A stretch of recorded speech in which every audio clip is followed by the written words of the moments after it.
So ayun guys, tapos na tayong makapag-freshen up. So nakaligo na ako, nakapagbihis na ako.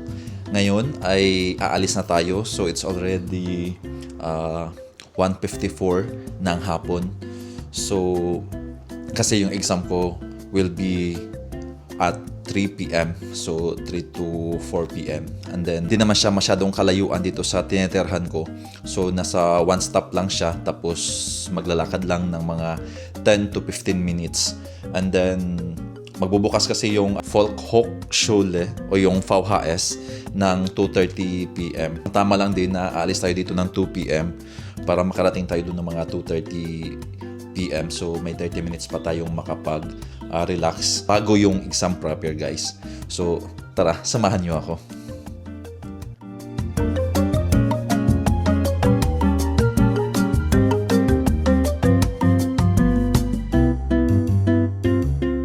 Dito na tayo ngayon sa may S-Bahn kung saan ako sasakay ng train papunta doon sa pag-iigsaman ko guys. And then medyo delayed yung yung S-Bahn. So mga 4 to 3 minutes yung delayed.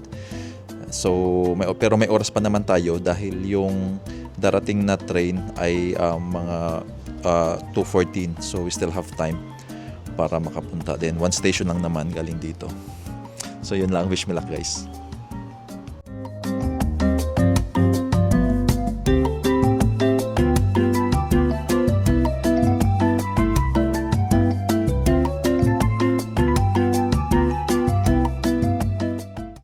So ayun guys, malapit na tayo, siguro mga 3 minutes na lakad na lang. So naglakad na lang ako kaysa magbus kasi kung magbabas ako, yung lakad ko is almost the same lang naman sa bus kasi yung bus marami pang stop.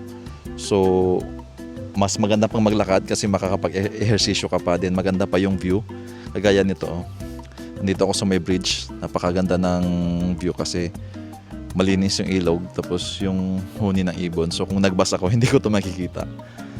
So yun guys, malapit na. So mga 10 minutes or mga 5 minutes na lang siguro bago magbukas yung VHS o yung Volkshochschule.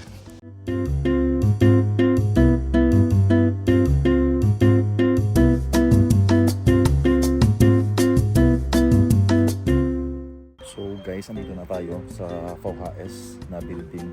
Actually, nakapasok na ako. Nandun ako mga 10 minutes na review lang. And then lumabas lang ako konti para makapag-update sa inyo. So yun, update natin. Nandito na ako. So yun nga. So nagre-review ako konti doon. And then medyo tahimik kasi parang may cafeteria doon.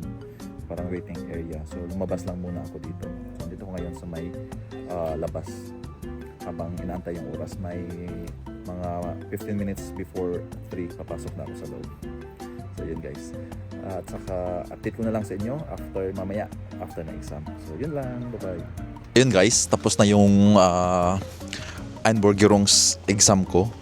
So isa yun sa requirement kasi para kumuha ka ng permanent residency dito sa Germany at saka sa pag-apply for citizenship. So ang exam guys, kung anong yung lumabas sa mga sample questionnaire. So meron kasi sa app, meron din sa website. So kung ano yung mga lumabas sa mga sample questionnaires, yun din yung lumabas sa exam. And then so yung exam guys is 33 questions lang. And then 33 questions siya. And then for 1 hour. Pero natapos ko yung exam mga 20 minutes. Kaya ayun, madali lang basta nakapag-review lang kayo ng yun dun sa may reviewer. So madali lang talaga siya. So ayun, alis na ako kasi medyo makulimlim na at saka susunduin ko pa yung little one ko. So ayun guys, maraming salamat sa iyong panonood. And then guys, kung mapanood nyo tong vlog na to, so ibig sabihin na pumasa ako. Pag hindi ako pumasa, hindi ko to ipopost yung video na to. So yun lang guys.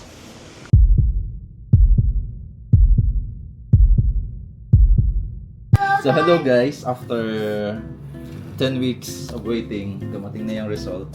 So actually gumawa pa ako ng letter para sa Bundesamt für Migration und Flüchtlinge kasi hindi dumating yung result. Ngayon pinadala na nila.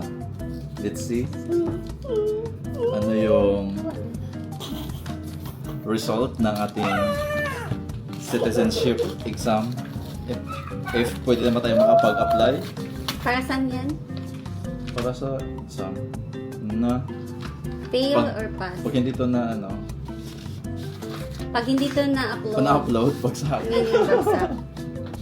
Hey guys, today my papa is a Einbürgerungs test no mga blang bla bla. Today my papa is Sie haben am 20.05.26 an der oben genannten Prüfung teilgenommen. Nach Auswertung ihrer Prüfungsunterlagen sende ich Ihnen anbei eine Bescheinigung.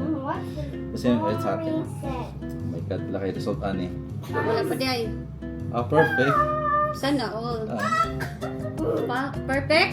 Yeah, 33 Sana over all. 33. 33 over 33. Ikaw, Gi.